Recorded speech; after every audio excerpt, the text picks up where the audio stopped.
কোরবানি আদম নবী থেকেই শুরু হয়েছে, তবে আমরা বাস্তবে যা বেশি বেশি অনুসরণ করি ইব্রাহিম নবী। বাইতুল্লাহ হাজী সাবরা হজে গিয়া মক্কায় যত আহকামাত পালন করেন, তিন ব্যক্তির স্মৃতি স্মরণ করা হয়। ইব্রাহিম আলাইহিস সালাম, ইসমাঈল আলাইহিস সালাম, আম্মা জান হাজেরা আলাইহিস সালাম।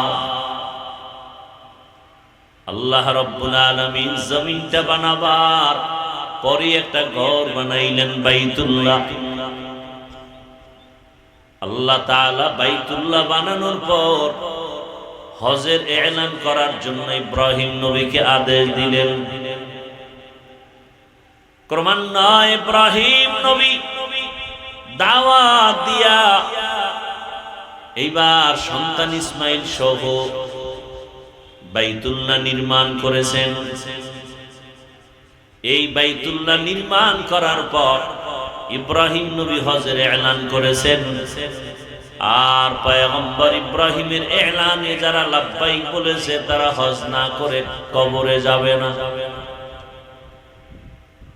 এরে আল্লাহর গোলাম, ইব্রাহিম নবী চলে গেলেন, ইসমাঈল নবী চলে গেলেন। শেষ পর্যায়ে ঈসা নবীর আগমন। ঈসা নবী আল্লাহ তাআলা আকাশে উঠায় নিলেন। ঈসা নবী বিদায়ের পরে রহমতের নবীর মাঝখানে 500 বছর পর্যন্ত কোনো নবী নাই। মানুষগুলো আল্লাহর ইবাদত বাদ দিয়া সব মূর্তি পূজায় লিপ্ত হয়ে গেল। শুধু তাই না, বাইতুল্লাহর মধ্যে 360টা মূর্তি ঢুকায় দিল। মূর্তি পূজা শুরু হয়েছে আদম আলাইহিস সালাম জমিন থেকে বিদায় হওয়ার 600 বছর পরে। দুনিয়াতে এমন এক পর্যায় হলো, ইবলিসের ধোঁকায় পড়ে মানুষ মূর্তি পূজা শুরু করলো। জমিনে এমন একটা মানুষ ছিল না যে মূর্তি পূজা করে নাই। মূর্তি সামনে নিয়া খোদা খোদা বলে সম্মান করত আর কিছু চাইতো। 600 বছর মূর্তি পূজা চলতে থাকলো। আদম নবীর বিদায়ের 1200 বছর পরে আল্লাহ পাক নূহ আলাইহিস সালামকে পাঠাইয়া দাওয়াতের কাজ করেছেন। মানুষের দ্বারে পয়গম্বর নূহ 950 বছর দাওয়াত দিয়া মাত্র 40 জন মানুষকে মূর্তি পূজার থেকে ফিরায় দিলেন। এই মূর্তি পূজা শুরু হয়েছে আদম আলাইহিস সালামের ইন্তেকালের 600 বছর পর। ক্রমান্বয়ে কমে আবার বাড়ে। রহমতের নবী আসার আগে 500 বছরে জমিনে কোনো মুরব্বী নাই। মক্কা মানুষ বড় দামি, মুশরিক হলেও বেঈমানরাও মক্কাটারে সম্মানের নজরে দেখত। বাইতুল্লাহ এমন এক সম্মানের ঘর। মক্কার মানুষ ওই সময় এত খারাপ, ইতিহাসের মধ্যে লেখে মক্কার মতো খারাপ মানুষ দুনিয়ার কোথাও ছিল না।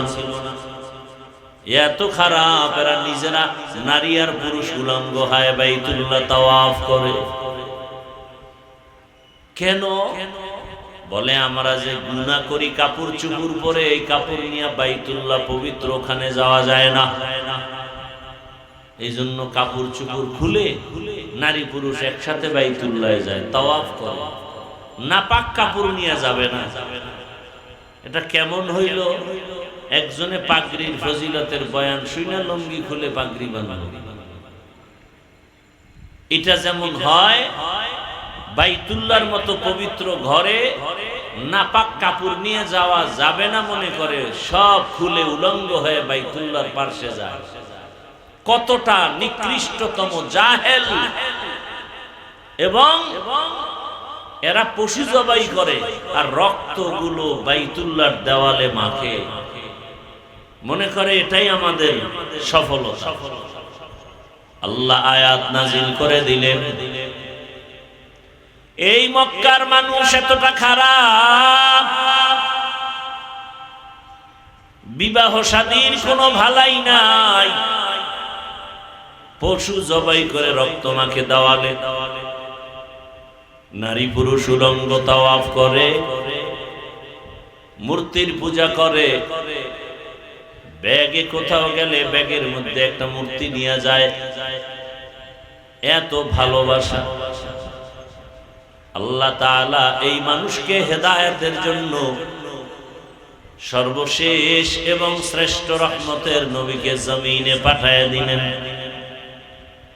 রহমতের নবী মক্কা নগরীতে আসলেন, পরিবর্তন শুরু হয়ে গেল। 1000 বছর পর্যন্ত যে অগ্নি জ্বলতেছিল পারস্যের, সে আগুন নিভে গেল অটোমেটিক। রহমতের নবী আসছেন, দুনিয়ায় রহমতের বাতাস বইতে শুরু হয়ে গেল। খবর শুনে আবু লাহাব তার দাসী, তার বাদীকে আজাদ করে দিল, মুক্ত করে দিল। রহমতের নবী আসছেন। আস্তে আস্তে নবী বড় হতে লাগলেন। 40 বছরের আগে নবী সবার সাথে মুখ লাগায় কথা বলে হাসি মুখে, কিন্তু দাওয়াত দেয় না। দীর্ঘ 40 বছর পর্যন্ত রহমতের নবী কালেমার দাওয়াত দেন না, নামাজের দাওয়াত নাই, রোজার দাওয়াত নাই।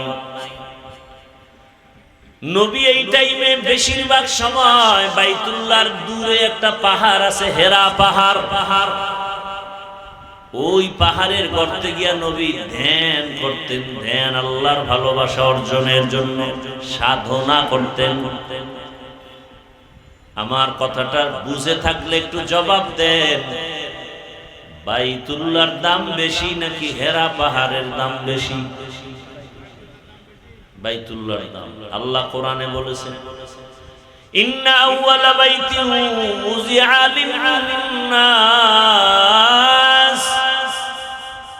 লাল্লাযী বিবাক্কাতা মুবারাকান ওয়া হুদা মুবারাকান ওয়া হুদাল লিল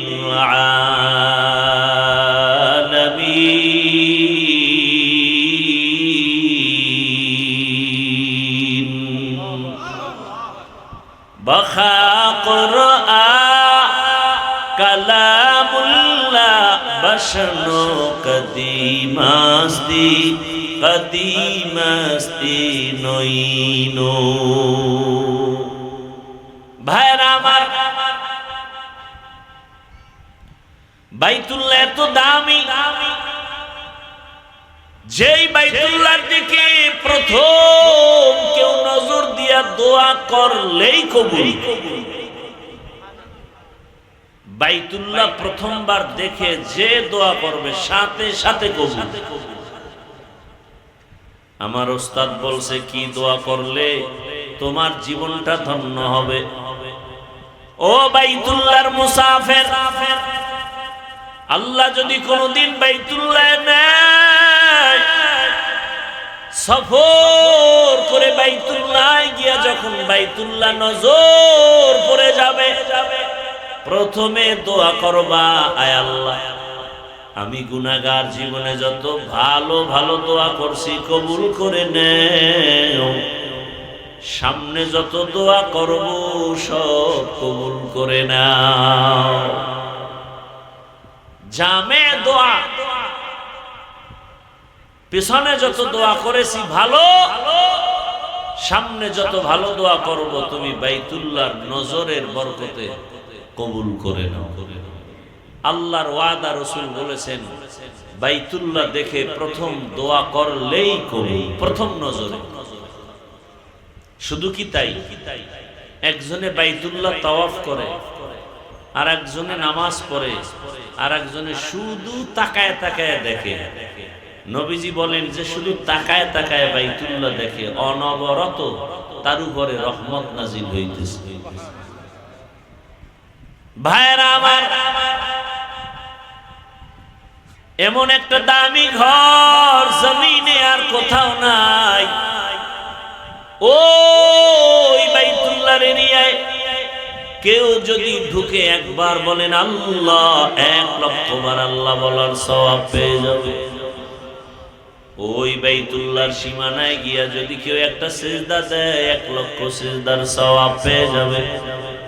ওই বাইতুল্লাহর সীমানায় যদি একবার সুবহানাল্লাহ বলে 1 লক্ষ বার সুবহানাল্লাহ বলার সওয়াব হবে। কেমন মায়া ওখানে লাগায় রাখছেন আমার আল্লাহ। রহমতের নবী বাইতুল্লাহ ছেড়ে যখন রাতের আধারে দুশমন বাধ্য করছে আর থাকতে দিবে না, আমার আল্লাহ বলে নবী আপনি হিজরত করে মদিনায় যান। নবী যখন ঘর থেকে বের হইয়া বাইতুল্লাহর সামনে গিয়া দাঁড়াইল, বাইতুল্লাহর ডাক দিয়া কয় রে বাইতুল্লাহ তোরে ছেড়ে যেতে মনে চায় না, মনে চায় না, কারণ আমার জন্মভূমি কাফের মুশরিক ওই দুশমনেরা বাইতুল্লাহর দিকে ফিরিয়া নামাজ পড়তেও দেয় না, আমারে বাইতুল মাকদিসের দিকে ফিরিয়া নামাজ পড়তে বাধ্য করে। ওই দুশমনেরা এমন বাধ্য করেছে যে আজ আমার বাইতুল্লাহ ছেড়ে যেতে হয়, কিন্তু মনে চায় না আমি বাইতুল্লাহ ছেড়ে চলে যাই। ও বাইতুল্লাহ তোর দিকে তাকাইয়া থাকলেই তো সওয়াব, তোর পাশে সিজদা দিলে 1 লক্ষ সিজদার সওয়াব। মনে চায় না তোর পাথর হজরে আসওয়াদে চুমা দিলে গুনাহ টেনে নেয়, তোর পাশে জমজমের পানি, দুনিয়ার সব বিজ্ঞানীর একমত জমজমের পানির মতো দামি পানি নেই। এমন পানি, দুনিয়ার পানি পান করলে পিপাসা নিবারণ হয়, ক্ষুধা নিবারণ হয় না।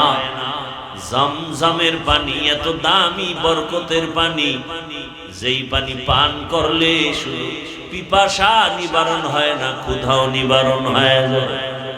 শুধু ক্ষুধা নিবারণ হয় না, জমজমের পানি পান করো ইয়াকিনের সাথে, তোমার খানা দানা খেতে হবে না।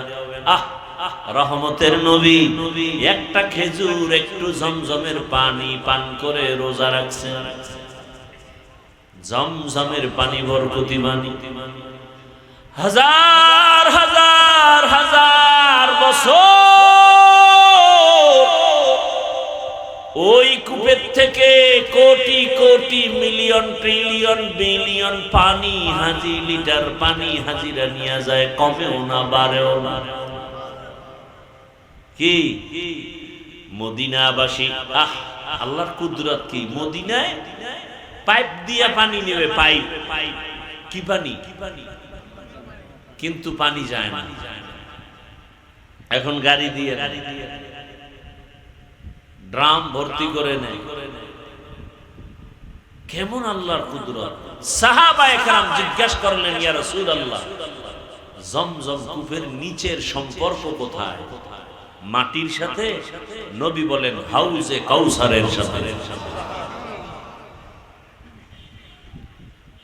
হাউজে কাউসারের সাথে জমজমের সম্পর্ক।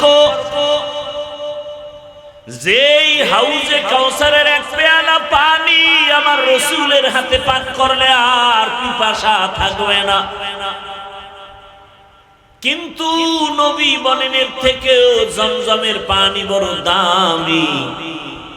ও বাইতুল্লাহ মদিনায় যাইতে মনে চায় না, তোর পাশে জমজম কূপের পানি, তোর পাশেই তো মাকামে ইব্রাহিম,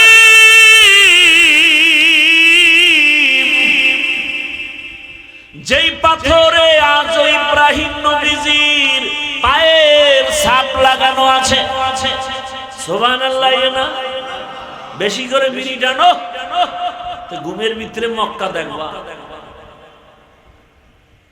সুবহানাল্লাহ বলার মতো মন নাই, মুখের মধ্যে সারাদিন বিড়ি, গালি, গীবত, শিকায়াত। একই জায়গা দিয়ে সুবহানাল্লাহ আইতে তো সময় লাগে, কতগুলো রাস্তা পার হয়ে আইতে হয়। গীবতের গেট লাগানো, মিথ্যার গেট লাগানো, এটি ধাক্কাইয়া ধক্কাইয়া সুবহানাল্লাহ বাইরে তো অনেক সময়। আর নিজেরে মহাপণ্ডিত মনে করে। আল্লাহ হেদায়েত দান করুন। ওগো নবীর উম্মতেরা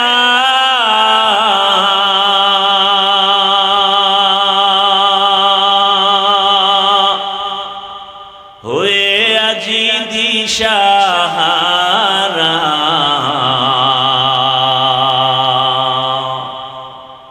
কোরআন হাদিসের চলো যখন যাহা চায় মনে, নবী বিনে কে তরফে পুলসিরত মিজানে, নবী বিনে কে তরফে পুলসিরত মিজানে, উম্মতের কান্ডারি নবী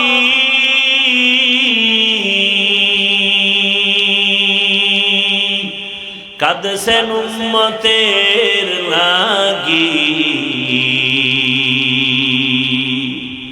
এখনো কাঁদেন নবীজি শুয়ে মদিনার পানে,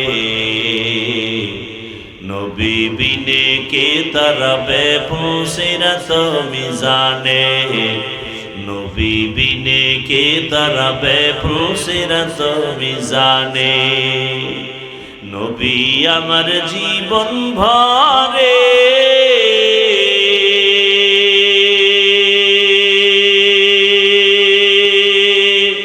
দিনের লাগি কষ্ট করে, দান দান শহীদ করিলেন উহুদেরই ময়দানে, নবী বিনে কে তরফে পুলসিরত মিজানে, নবী বিনে কে তরফে পুলসিরত মিজানে, ইমামুল আউয়ালিন আল আখিরিন বহরে সদকা রহমাতাল লিল আলামিন, সৈয়দুল কওনাইন খতমুল মুরসালিন, আখির আমদ বুদে ফখরুল আউয়ালিন, শুদ ওজুদাস রহমাতাল লিল আলামিন, মসজিদে উশুদ হামারা এ জমিন। রহমতের নবী বাইতুল্লাহরে বেশি ভালোবাসছেন। কেমন যেন বাইতুল্লাহ থেকে মদিনায় যাইতেছিলাম, মনটার আকর্ষণ বাইতুল্লাহর দিকেই বারবার। এরে নবীরা আশেক, ওই বাইতুল্লাহ এত দামি, যার দিকে তাকাইলে সওয়াব। আমি কালকে আমার এক কলিজার টুকরা আমার মুরব্বী আল্লাহওয়ালা, তাকে বললাম হুজুর আমি অসুস্থ, কিন্তু ঔষধ খাইতেছি, ব্যাংকক পর্যন্ত গেলাম কিন্তু ভালো লাগে না। বলে কেন? আমি বললাম আমি প্রতি বছর বাইতুল্লাহ যাই, আমার 1000 কোটি % বিশ্বাস অন্তরে জমা হয়েছে। আমি যতবার বাইতুল্লাহ গেছি আসার পরে তেমন ঔষধ খেতে হয় না। আমার মনে চায় আমি বারবার বাইতুল্লাহ যাই। আমি বাইতুল্লাহ যাইয়া ওই হজরে আসওয়াদ পাথর আর দরজার মাঝখান জায়গাটা দোয়া কবুলের জায়গা, মুলতাজাম। আল্লাহর রাসূল বলে ওই জায়গায় বুকটা লাগাইয়া মালিকের ডাক দিবে, কারণ ওই জায়গায় ইব্রাহিম নবীর বুকটা লাগানো আছে, ইসমাইল নবীর বুক লাগানো আছে, কত নবী কত রাসূল, আল্লাহর কত প্রিয় বান্দার বুকে চাপ লাগানো ওখানে। ওই বাইতুল্লাহর দরজা আর হজরে আসওয়াদ পাথরের মাঝখান জায়গায় বুকটা লাগা ডাক দিবি, ও দয়ার মালিক, আমারে এমন রোগী পাইছে যার ঔষধ নাই, তুমি মুক্তি করে দাও। আমি খোদার কসম করে বলি এই 2-3 বছর আমি বাইতুল্লাহ যাইয়া আসি, আমার ঔষধ খাওয়া লাগে না, তেমন অসুস্থ হই না, কিন্তু আমার মনে চায় আমি ব্যাংকক পর্যন্ত ঘুরেছি আর জীবনে কোথাও ডাক্তার দেখাইতে যাব না। হুজুর আপনি একটু দোয়া করে দেন, আমি যেন হাজিরা দিতে গিয়া প্রত্যেকবার আমার মাওলার ঘরে গিয়া হাজিরা দিয়ে বলতে পারি, লাব্বাইক আল্লাহুম্মা লাব্বাইক, লাব্বাইক লা শারীকা লাক লাব্বাইক, ইন্নাল হামদা ওয়ান নি'মাতা লাক ওয়াল মুলক লা শারীকা লাক। ও বান্দরবন জেলার টাকাওয়ালা, ও ধনী ব্যবসায়ী বাবারা, চাকরিজীবীরা, কিসের টাকার ধান্দায় পড়ে আছো? ওই বাইতুল্লাহ যদি একবার যাইতে পারতা, দেখতা কি মজা। ওই বাইতুল্লাহর সাথে একটু যদি বুকটা লাগাইতে পারতা, বুঝতা কেমন মজা। এখন তোমাকে বুঝানো যায় না, টাকা আছে, কত গরিবরা কাঁদে বাইতুল্লাহ যাবে, টাকার অভাবে যেতে পারে না। আর আল্লাহ তোমাকে কত টাকা দিয়েছে, আমার জানা মতে কত ঢাকার হাজিওয়ালারা আছে টাকাওয়ালা, নিজেও বাইতুল্লাহ যায়, রমজানেও যায়, হজেও যায়, আবার শত শত গরিবদেরকে বাইতুল্লাহর উমরায় পাঠায়, হজে পাঠায়। আছে না নাই? ও যুবক, তুমি ভাবতেছো তোমার টাকা নাই, কেমনে যাইবে? 5 বেলার নামাজ পড়ে একটু মাওলারে বলতে থাকো, ও আল্লাহ তুমি বাইতুল্লাহ না দেখাইয়া মরণ দিও না। আল্লাহর কসম টাকা লাগবে না, বিনা টাকায় বাইতুল্লাহ পৌঁছতে পারবা। ওরে 1 মিনিট চক্ষু বন্ধ করে বাইতুল্লাহর কথা ভাবলে চোখে পানি। ওই বাইতুল্লাহর ইমামদের একটু তেলাওয়াতের আওয়াজ পাইলেই পাগল হইয়া যাই। বাইতুল্লাহর ইমামদের তেলাওয়াত শুনিস, এই কপাল পরা মোবাইল ওয়ালারা, গান শুনিস না, ইমামের তেলাওয়াত শোন। বাইতুল্লাহর ইমামের তেলাওয়াত শুনিস, কসম করে বলি, বাইতুল্লাহর ইমামের তেলাওয়াত গুলো যখন মোবাইলে চালাইয়া বালিশে মাথা লাগায় শুনবি, দেখবি চোখের পানি পড়া শুরু হয়ে যাবে। একদিন তুই নিজেই তেলাওয়াত শুনতে শুনতে বলবি আর গান শুনবো না, বাইতুল্লাহর তেলাওয়াত শুনবি। আমরা যারা বাইতুল্লাহ গেছি, আমার কথা আমি বলি, আল্লাহর কসম, যখনই তেলাওয়াতটার আওয়াজ কানে আসে মনে হয় ডানা থাকলে উড়িয়া চলে যাইতে। ওই বাইতুল্লাহ কেমন দামি ঘর! রহমতের নবী বলেন, বাইতুল্লাহ মদিনায় যাইতে মনে চায় না, আমার বংশের দুশমনেরা বাধ্য করলো। তোর পাশেই তো মাকামে ইব্রাহিম। ও বাইতুল্লাহ কেমনে মদিনায় যাব? তোমার কাছেই তো হেরা পাহাড়, যেখানে আমি দীর্ঘ বছর ধ্যানে সময় কাটাইছি। ও বাইতুল্লাহ তোমার ছেড়ে যেতে মনে চায় না, তোমার পাশেই তো ওই জাবালে আবু কুবাইস, যেই পাহাড়ে উঠিয়া ইব্রাহিম নবী হজের এলান করেছিলেন। ও বাইতুল্লাহ তোমার পাশেই তো পাহাড় আছে জবালে রহমত, যেই পাহাড়ে আদম নবী দোয়া করছেন, আমার মাওলা ডাইরেক্ট ক্ষমার ঘোষণা দিয়ে দিয়েছেন। ও বাইতুল্লাহ তোমার পাশেই তো জাবালে নূর, যেই জাবালে নূরের মধ্যে আমি সময় কাটিয়েছি। ও বাইতুল্লাহ মনে চায় না ছেড়ে যাইতে। নবী এভাবে কান্না করে করে করে করে যখন হিজরত করতে রওনা, মালিক বলছে যাওয়াই লাগবে। যখন বের হয়, নবীজি বাইতুল্লাহ থেকে বের হইয়া যেই রাস্তায় যায়, ওই রাস্তাটাকে আজও সৌদি আরব যারা উমরা হজে যাবেন ওটার নাম তরিকে হিজরা। হিজরা রোড, হিজরতের রোড। আমি 13 সালে হজে গিয়া ওই হিজরা তরিকে হিজরার একটা নরমাল হোটেলে ছিলাম। নবীজি যায়, কিছু দূর যায়, আবার পিছনে তাকায় বাইতুল্লাহর বরণ পায়। নবী আবার সামনে হাঁটে, আবার পেছনে তাকায় বাইতুল্লাহর মায়া।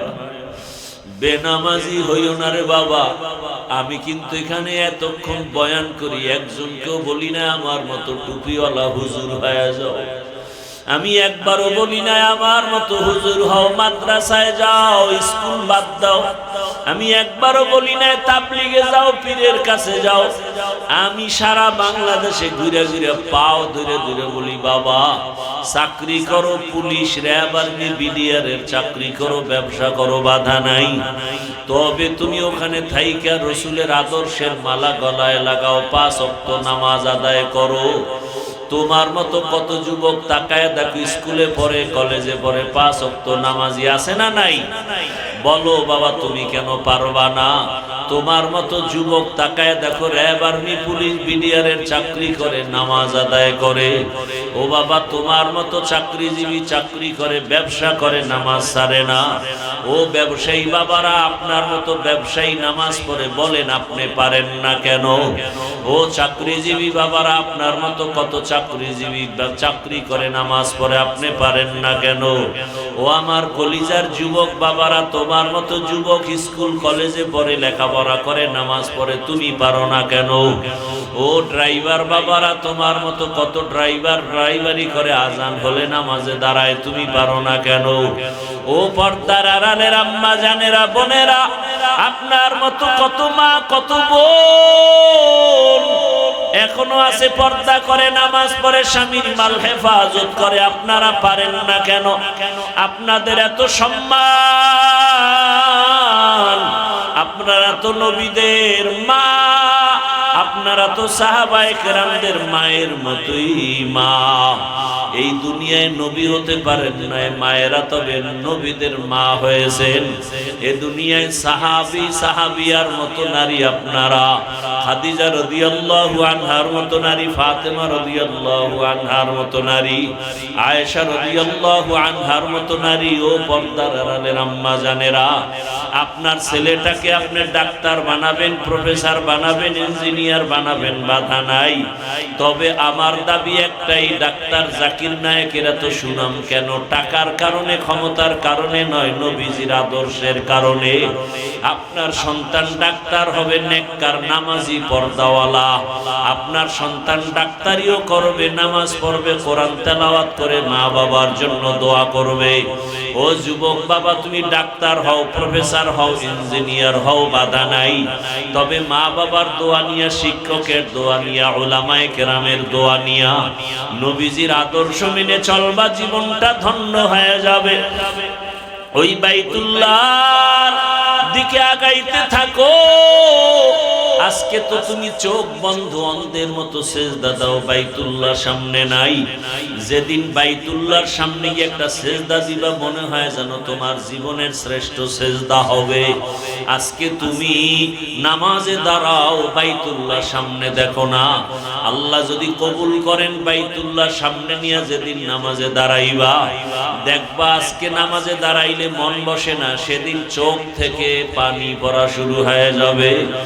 এত কান্না, এত কান্না। ওই বাইতুল্লাহ বড় দামি। আল্লাহ পাক রব্বুল আলামিন ওই নবীকে বিজয়ের বেশে আবার বাইতুল্লাহে ফিরাইয়া দিলেন। ওই বাইতুল্লাহ বড় দামি ঘর। ওই বাইতুল্লাহর জিয়ারতের জন্য হাজিরা দৌড়াচ্ছে। কিছুদিন পরেই যখন শুরু হয়ে যাবে, হাজী সাহেবরা হজ করতে যাবে, আরাফার ময়দানে যাবে। আরে 24টা ঘন্টাই কান্না করে, লাব্বাইকের আওয়াজ দেয়। নবী বলেন, যারা তোমরা হজে যাইতে এখনো পারো নাই, ওই হাজিদের নমুনা নিজের মধ্যে ঢুকাও। আল্লাহ চায় হাজি সাহেবরা যখন হজের মাস শুরু হয়ে যাবে 1 তারিখ, ওই হাজি সাহেবরা নখ কাটবে না, চুল কাটবে না। আল্লাহর আইন হয়ে গেছে, ও কোরবানি করনেওয়ালারা, তুমি যদিও হজ করতে পারো নাই, হাজিদের নমুনায় তুমিও চুল কাটিও না, নখ কাটিও না কোরবানির আগে। আমার আল্লাহ তোমাকে দেখে একটু মোহাব্বত করবে, মোহাব্বতের নজরে তাকাবেন। ওরে আল্লাহর বান্দারা, এই কোরবানি তো পশু কোরবানি না, আসল কোরবানি তোমার জীবনের ভালোবাসার কোরবানি। আমার আল্লাহ চায় তোমার আমার দিলের কোরবানি। আজকে দেখা যায় মানুষ 20,000 টাকা 30,000 টাকা দিয়ে গরুতে ভাগ হয়, 500 টাকা লাগলেও দেয়, কিন্তু 100 টাকার লোভে চামড়াটা কওমি মাদ্রাসায় দিতে চায় না। আছে না নাই? বলে গেলাম চ্যালেঞ্জ দিয়ে, পৃথিবীতে যত সেবা সংস্থা আছে, শ্রেষ্ঠ কল্যাণমূলক জনকল্যাণমূলক সেবা সংস্থার নাম কওমি মাদ্রাসা। অনুরোধ করে বলবো, ওই কওমি মাদ্রাসায় যদি আপনার যাকাতের অংশ দেন, আপনি যদি কোরবানির চামড়া দেন, ফ্রি দিবেন, ডবল সওয়াব, ডবল সওয়াব, ডবল সওয়াব। আর এর বিরোধিতা যারা করবে, ওদের অন্তর নষ্ট, ওদের আকল নষ্ট, ওদের ঈমান আমল নষ্ট। ফ্রি দিবেন, 20,000 30,000 টাকা দিয়ে ভাগ হতে পারেন কোরবানির অংশে, 200-100 টাকা ছেড়ে চামড়াটা আল্লাহর রাস্তায় দিবেন। এখন তো সিন্ডিকেট চলতেছে চামড়ার জগৎ নিয়ে, অনেক মাদ্রাসাওয়ালারা কালেকশন করবে না বলেছেন, কিন্তু অনুরোধ করে বলছি, আল্লাহর ওয়াস্তে ফি সাবিলিল্লাহ কওমি মাদ্রাসার এতিম ফান্ডে আপনারা এটা দিবেন। গরিব এতিম অসহায় যারা আছেন, এদের পেছনে এটা খরচ করা হবে। এটা দিলে ডবল সওয়াব। 1 সওয়াব গরিব এতিমের হক আদায় করা হবে, আর 1 সওয়াব হলো ইলমে দ্বীন ওরা শিখে, কোরআন হাদিস শিখে, এই ইলমের সহযোগিতা করা হবে। কয় সওয়াব? কি ডিস্টার্ব কেন বাবা? ডবল সওয়াব। আর এর বিরোধিতা যারা করবে, এদের অন্তর খারাপ। আল্লাহ হেদায়েত দান করুন। লা ইয়ানালাল্লাহু লুহুমুহা ওয়ালা দিমাউহা ওয়ালাকিন ইয়ানালুহু তাকওয়া মিনকুম। ও পর্দার আড়ালের আম্মা জানেরা, বোনেরা, ও যুবক, অনুরোধ করে বলছি, জীবনে তো গুনাহ কম করো নাই, মনে চাইছে নামাজ পড়বা না, পড়ো নাই, মনে চাইছে দাড়ি রাখবা না, রাখো নাই, মনে চাইছে পার্কে যাবা, দৌড়ায়া গেছো, মনে চাইছে মোবাইলে সারা রাত গুনাহ করবা, করেছো, মনে চাইছে নাচ গান করবা, দেখবা, করেছো আর দেখেছো। এখনো কি তোমার অন্তরের আশা পূরণ হয় নাই? তওবা কি করবা না? মরণের ভয় কি নাই রে যুবক? আজকে তুমি এখানে বসে আছো, কালকে 10টার সময় হতে পারো তুমি লাশ। এই যে রমজানের রোজা গেল, ঈদ গেল, কত মানুষ মরে গেল, বাসটা পানির মধ্যে চলে গেল। একটা বাচ্চা সাঁতার কাইটা এসে বলে, আমার আম্মু পানিতে আটকা আছে, তাড়াতাড়ি আমার আম্মুকে বাসের থেকে নিয়ে আইসা বাঁচাও। আবার এক মহিলা সাঁতার কাইটা এসে বলে, আমার বাচ্চা বাসের মধ্যে আটকানো, আমার বাচ্চাটাকে বাঁচাও। এইভাবে চোখের সামনে দিন দিন বিদায়। এমন কোনো দিন নাই লাশ নাই। কয়দিন আর বাঁচবা? কই চাকরিজীবী, কই বাড়িওয়ালা, বাড়ি পড়ে আছে, বাড়িওয়ালা নাই। চাকরির জায়গা ঠিকই, চাকরি চলতেছে, কিন্তু আগের লোকটা নাই। এইভাবে একদিন বিদায় হতে হবে। আগামীকাল যদি আল্লাহ ডাক দিয়ে আজরাইলের পাঠায় দেয়, ঘুমের ভেতরে ওর জানটা নিয়ে যা। সকাল 10টা 11টায় আম্মু জানাইসা যখন ডাকবে, দেখবে ঘরের মধ্যে বাচ্চার সন্তানের জবানে কোনো আওয়াজ নাই। প্রতিদিন 2 ডাক দিলে সারা দেয়, আজকে এত ডাকি সারা দেয় না কেন? দরজা খুলে মা সন্তানের হাত বডির মধ্যে হাতটা টাচ করে দেখে পুরো শক্ত, বরফের মতো ঠান্ডা। মা পাগলনির মতো হয়ে চিৎকার দিয়া বলবে, খবর হয়ে গেছে আমার ছেলেটার দুনিয়ায় বাঁচিয়া নাই। ও যুবক বাবারা, একটু চিন্তা করো, ঘুমের মধ্যেও কত মরণ হয়ে যায়। ও পর্দার আড়ালের মা বোনেরা, কয়দিন আর দুনিয়ায় বাঁচবেন, কখন মরণ হবে জানা নাই। এখনো সময় আছে, তওবা করেন। ওই মা ডাক দিয়া স্বামীকে ডাকবে, ও যুবক, আল্লাহ কুদরতের দরজা খুলে দিলে তুমি দেখবা বাবাও কাঁদতেছে আর বলতেছে আমার সন্তান নাই। মা কাঁদবে আর বলবে আমারে আর মা বলে ডাক দেওয়ার কেউ নাই।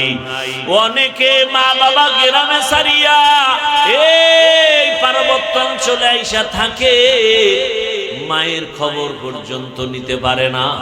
এই কোরবানিতে জানো না, মা তোমারে রেখে গোশত খায় না। মা তাকায় থাকে সন্তান কখন আসবে, ওর মুখে আগে দিয়া তারপরে আমি খাবো।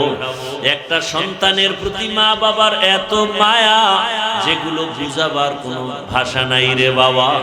তুমি যেদিন মা বাবা হবা সেদিন তোমার বুঝে আসবে। ও বোনেরা, মায়েরা, পর্দার আড়ালের আমার যুবক বাবারা, বৃদ্ধ বাবাজিরা, ওই বাবায় টেলিফোন করা শুরু করবে, ইমাম সাহেব আমার ছেলেটা মরে গেছে, আপনি জানাজা না দিয়া কোথাও যাবেন না। তুমি দেখতে থাকবা, এক দলকে পাঠাবে বাজারে যাও কাফন কেনার জন্য, আর এক দলকে বলবে কবর খনন করার জন্য বাঁশবাগানে দৌড়াও, আর এক দলকে বলবে ঘরের পেছনে গরম পানি মশারি টানাও। আজকে আমি বলি আমার বাড়ি, আমার গাড়ি, আমার সব, কিন্তু জানুনি আমার গায়ের জামাটা বেলেট দিয়া কেটে কেটে রেখে দিবে। আমার হাতের ঘড়ি আর একজনে দিয়া বলবে এটা আমার হাফিজুর রহমানের ঘড়ি না। এইভাবে যখন লাশটা তোমার আমার ঘর থেকে নামাইয়া গরম পানি দিয়া গোসল করাইয়া, যখন সাদা কাপনের প্যাকেট বানাইয়া খাটের মধ্যে উঠাবে, এইবার জানাজার ময়দানে নিয়ে যাবে, মা জানালা দিয়া চিল্লায় বলবে আমার বাবারে তোমরা কোথায় নিয়ে যাও? বলবে জানাজা দিয়া চিরবিদায়, আর ঘরে আসবে না, কবরে রাখা হবে। মা বলে বিদায় বেলা শেষবারের মতো একটু চেহারাটা দেখাইয়া দাও, আমার বাবারে জীবনে আর দেখবো না। আমার বাবাই কই? ও আমার যুবকেরা, ওই মা বাবার সাথে বেয়াদবি করিস না। আল্লাহর কসম, ওই মা বাবার দোয়া ছাড়া আমি হাফিজুর রহমান এই চেয়ারে বসতে পারি না রে বাবা। ওই মা বাবার চোখের পানি আর দোয়ার কারণে তুমি টাকার মালিক, বাড়ির মালিক, গাড়ির মালিক, সম্মানের চেয়ারের মালিক। ওই মা বাবার কথা কেমনে ভুলে গেছো? তোমারে পরীক্ষার হলে পাঠাইয়া মা কান্না করে করে দোয়া করছে, আল্লাহ আমার ছেলেটার পরীক্ষায় কামিয়াবি দান করো। তোমার মা কত কান্না করেছে। ওই মা বাবার জন্য কি তুমি এক ফোঁটা চোখের পানি ফেলতে পারবা না? আল্লাহর কাছে 2 ফোঁটা চোখের পানি ছেড়ে দোয়া করো। আর যার মা বাবা বেঁচে আছে, এই রত্ন হারাইও না, পাইলেই দেখা হলেই দোয়া চাইও। বাবারে বলিও বাবা মনে কষ্ট নিবা না, জীবনে বহু অন্যায় করেছি। বরে যুবকরা যারা গোপনে গিয়া মায়েরে কাঁদাইছো, কত কষ্ট দিয়েছো, অনুরোধ করি বাসায় যাইয়া মায়ের হাতটা ধইরা ক্ষমা চাইয়া নিও। আর মাকে বলিও মা ওয়াজের প্যান্ডেলে তওবা করে আসছি, আর গুনাহ করব না। কিন্তু দুঃখ, অনেকে কান্না করলো, আমার চোখে পানি নাই, গুনার কারণে আল্লাহ বেজার হয়ে গেছে। মা তুমি আমার উপরে বুঝি বেজার, আমার মাথায় হাতটা দিয়া দোয়া করে দাও, আর কোনোদিন বেয়াদবি করব না। মাকে যদি বলতে পারো, দেখবা মায়ের চোখে পানি। মা বলবে বাবা আয় আয় আয়, মাথায় হাতটা দিয়া ডাকবে, ও আরশে আজিমের মালিক, আমার কলিজার সন্তানটারে তুমি কবুল করিয়া নাও। ও বাবা ওই জানাজা পড়াইয়া যখন কবরের দেশে নিয়ে যাবে, এমন জায়গা যেখানে দিনের বেলাও কেউ যায় না, ভয় লাগে। আজকে আমার ডানে বামে, তোমার ডানে বামে কত ভক্ত বৃন্দের অভাব নাই, একা একা চলতে পারো না, কত গার্ড আইসা তোমারে আগায় দেয়। কবরে রাখার পরে এমন হালাত হবে, মাটি পাড়ায়া পাড়ায়া দিয়া যখন বিদায় হবে, ওই কবরে কেউ নাই, অন্ধকার কবরে। তখন ডানে মাটি, বামে মাটি, উপরে নিচে মাটি।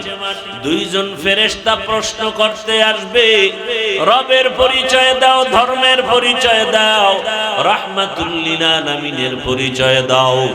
যারা দুনিয়াতে নবীর তরিকা মেনে, আল্লাহর হুকুম মেনে নামাজ আদায় করবে, দাড়ি রাখবে, পর্দা করবে, আল্লাহর পক্ষ থেকে ওরা জবাব দিতে পারবে। আর আল্লাহ খুশি হয় কুদরতের আওয়াজ দিয়ে বলবে, কবরটা বেহেশতের বিছানা দিয়া দাও। কিন্তু কপাল পোড়া আমরা যারা বেনামাজি, নামাজ ঠিক মতো পড়ি না, গুনাহ করি, দাড়ি নাই, নামাজ নাই, পর্দা নাই, মা বাবার সাথে ভালো ব্যবহার নাই, এই বেনামাজি অবস্থায় যদি কবরের ডাক আসিয়া যায়, ওই কবরে যখন প্রশ্ন করা হবে, বেনামাজি একটা জবাব দিতে পারবে না, বারবার বলবে হা হা লা আদরি, আফসোস আমি কিছুই জানি না, কিছুই জানি না। নবীজি বলেন, আমার আল্লাহর কুদরতের আওয়াজ, ও ফেরেশতা, নাফরমানকে আর সুযোগ দেওয়া হবে না, ওই কবরে জাহান্নামের আগুন জ্বালা দাও। ওই কবরের মাটি দুই পার্শ্ব থেকে জোরে জোরে চাপ দিবে। আম্মা জান আয়েশা রাদিয়াল্লাহু তাআলা আনহা বলেন, আমি প্রায় সময় দেখতাম আমার রাসূল আমার রুমে বসে গুনগুন করে কান্না করতেন। আমি মাঝে মাঝে জিজ্ঞাসা করতাম, ইয়া রাসূলুল্লাহ, আপনি আমার রুমে বসে কান্না করেন কেন? মায়ার নবী কান্না করতেন আর বলতেন, আয়েশা, হাসরের মাঠে কঠিন অবস্থার কথা মনে পড়লে আমি চোখের পানি রাখতে পারি না। যে এমন কঠিন হবে, নবীরা পর্যন্ত উম্মতের কথা ভুলিয়া নিজেদের জন্য কান্না করবেন। মুসা নবী কাঁদবেন, ঈসা নবী কাঁদবেন, ইব্রাহিম নবী কান্না করবেন। ওই সময় উম্মতেরাও পাগলের মতো দৌড়াবে। সূর্যের গরম সহ্য করা যায় না, জাহান্নামের আওয়াজ সহ্য করা যায় না। কোথায় যাবে সুপারিশের জন্য? যেখানে যাবে নিরুপায় হয়ে যাবে, ব্যর্থ হইয়া সর্বশেষ এরা মুহাম্মদের তালাশ করবে, কোথায় পাওয়া যায়। আম্মা জান আয়েশা বলেন, ইয়া রাসূলুল্লাহ, কঠিন সময় আপনাকে কোথায় পাওয়া যাবে? নবী বলেন, আমি আমার মাওলার দরবারে মাকামে মাহমুদে সেজদায় পড়ে কাঁদবো। মুসা নবী নিজের চিন্তায় কাঁদবেন, ঈসা নবী নিজের চিন্তায় কাঁদবেন, ইব্রাহিম নবী নিজের চিন্তায় কাঁদবেন। আর আমি মুহাম্মদ আমার চিন্তায় একবারও কিছুই বলবো না, আমি বারবার কাঁদবো আর বলবো, আমার উম্মত, আমার উম্মত, আমার উম্মত। ও নবীর উম্মতের দল, আল্লাহর কোরআনটা মিথ্যা মনে করিও না, নবীর কথা মিথ্যা মনে করিও না, ওলামায়ে কেরামের কথা মিথ্যা মনে করিও না। এখনো সময় আছে, তওবা করো, নবীর তরিকা মেনে চলো। নবীর শাফাআত ছাড়া জান্নাত হবে না। জীবনে গুনাহ তো কম করো নাই, আজকে আল্লাহর কাছে তওবা করো। আর নামাজ ছাড়বা না, দাড়ি কাটবা না, বেপরদায় চলবা না। মা বাবার দোয়া, শিক্ষকের দোয়া, উলামায়ে কেরামের দোয়া নিয়ে নবীর সুন্নত অনুযায়ী চলবা। ও যুবকেরাও তওবা করো, ডাক্তার হও, নামাজ ছাড়িও না, ইঞ্জিনিয়ারিং পড়ো, নামাজ ছাড়িও না। ঢাকা কলেজে গিয়ে দেখো কত ছেলেরা কলেজে পড়ে, পাগড়িওয়ালা, নামাজির অভাব নাই। তুমি পারবা না কেন? আল্লাহর কাছে তওবা করো। ও মা বোনেরাও তওবা করেন, আর নামাজ ছাড়বেন না, বেপরদায় চলবেন না, স্বামীর মাল হেফাজত করবেন, খেয়ানত করবেন না। আল্লাহ আমাদের তওবা যদি খাঁটি অনুমতে করতে পারি, আল্লাহ জীবনের গুনাহ মাফ করে দিবেন। মরিয়া গেল আর নামাজ ছাড়বো না, দাড়ি কাটবো না, বেপরদায় চলবো না। তওবা করার মতো যদি কারো অন্তর তৈরি হয়, মুনাফিকি না থাকে, যাদের খাঁটি নিয়ত আছে, দুটো হাত আল্লাহকে দেখাইয়া দাও। আয় আল্লাহ, হাতগুলো কবুল করে নেন, তওবা কবুল করে নেন। তওবার উপরে মজবুত হইয়া চলার তৌফিক দান করেন, আমিন। আলহামদুলিল্লাহি রাব্বিল আলামিন। والصلاة والسلام على سيد الأنبياء والمرسلين وعلى آله وأصحابه أجمعين يا أرحم الراحمين